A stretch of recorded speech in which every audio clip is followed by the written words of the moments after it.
So this is the electric field mapping lab. Here we got a power supply. I've set this thing, I always set it for like 6.4 volts. I tell the kids it'll be 6 volts, but 6.4 seems to work maybe a little better. And then you can see I've got these leads stretching across the countertop like that, so that each station is supplied with that potential, right?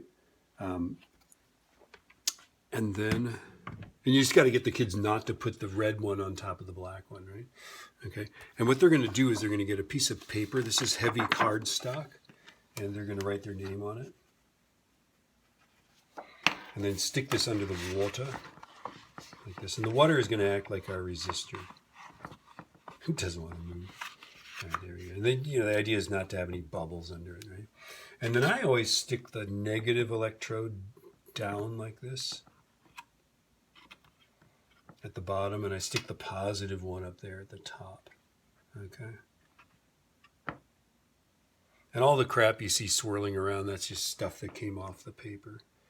And what I'm trying to point out here, right, by the way, is that where you have a pointy object like this, you actually get a really strong electric field near that pointy object. And you can show this with a Van de Graaff generator. You can sit up there and you can point your finger and spray charge and stuff like that.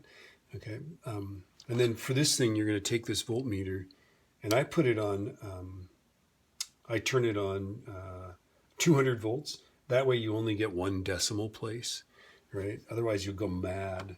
And then notice here I've got a pencil, and this is attached to the positive side of the voltmeter. The negative side is just referenced back to the negative, this negative 0 volts bus there.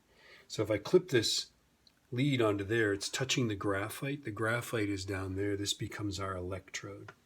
And the first thing I'm going to do with my electrode is draw the position of these things.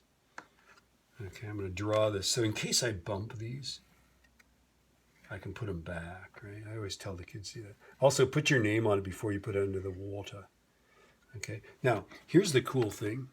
If you look at the voltage there, if I put this lead in the middle, notice that the voltage is about 3.6. It's in the middle there, right? If I put it closer to the bottom, it's closer to the lower voltage. If I put it closer to the top, it's closer to the high voltage, like that, okay?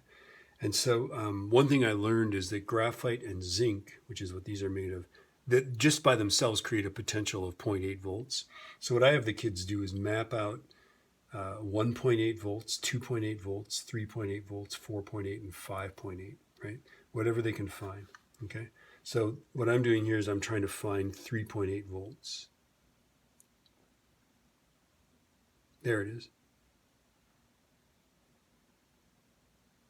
There it is again. And you space these about every ½ inch, go all the way across the paper. So I'm just moving across the paper, finding all the 3.8s I can.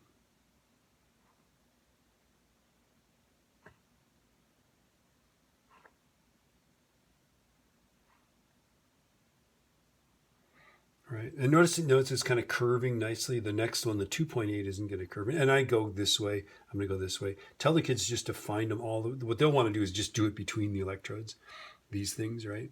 But you want them to do it all the way across the paper, right? The 1.8 is down here. It's really close to that, right? There's 1.8, another 1.8, 1.8. You kind of get in the groove. This goes pretty fast, right? So a lot of dots. They're going to get a lot of dots on there. And these are the lines of equipotential, right? And what I'm going to have them do, don't forget to turn these voltmeters off. They use 9-volt batteries. What I have them do then is place these papers.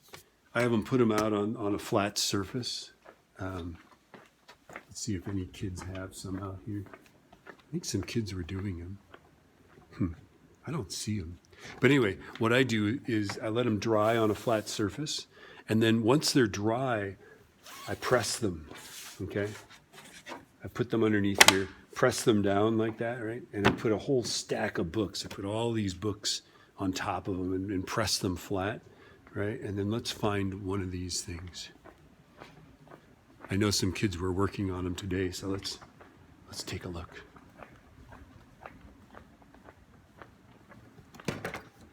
All right, let's steal it out of here. All right, where somebody's calling me.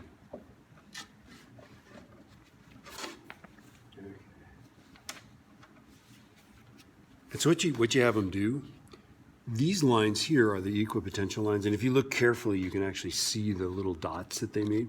They're going to draw the electrodes, right? Those are the zinc, pieces of zinc that were in the water, right? And then these are all the equipotential lines. So those draw really heavily, and the electric field lines, and he should have drawn some out here as well. But these electric field lines go across, so he's done a really nice job of that. Right, I might have him do a few more out there, but otherwise this is wonderful, right? And then here's that pointy thing. Again, here's that 3.8 that I did, right? 3.8, 2.8, 1, or maybe this is 1.8, 2.8, 3.8 does that, right? Okay, he's done a really good job of drawing those field lines, and you can see that these field lines are really, or the equipotential lines are really close together near that point. Right, so that's kind of cool.